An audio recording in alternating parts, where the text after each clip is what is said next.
కర్ణాటకలోని శివమొగ్గ జిల్లాలో APMC traders association ఆధ్వర్యంలో స్పోర్ట్స్ థీమ్తో ఏర్పాటు చేసిన వినాయక మండపం ప్రజలను, ముఖ్యంగా పిల్లలు, యువతను విశేషంగా ఆకర్షిస్తోంది.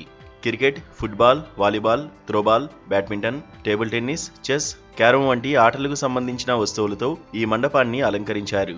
ముఖ్యంగా కన్నడిగుల ఆకాంక్ష అయిన ఆర్సీబీ ఐపీఎల్ కప్ విజయాన్ని స్మరించేలా విరాట్ కోహ్లీ కప్తో ఉన్న కటౌట్లు ఏర్పాటు చేశారు.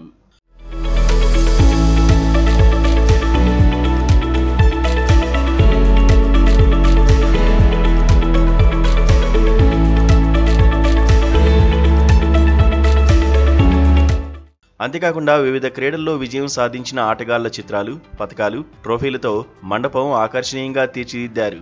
కనుమరుగవుతున్న గ్రామీణ, ప్రాచీన క్రీడల గురించి నేటి తరం పిల్లలకు అవగాహన కల్పించేలా ప్రత్యేక ఏర్పాట్లు చేశారు.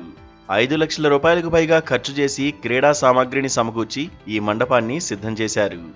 మొబైళ్లు, టీవీలకు అతుక్కుపోతున్న యువతలో క్రీడల పట్ల ఆసక్తి పెంచడం, స్వామివారి దర్శనానికి ఆకర్షించడం ఈ థీమ్ ఉద్దేశమని నిర్వాహకులు తెలిపారు.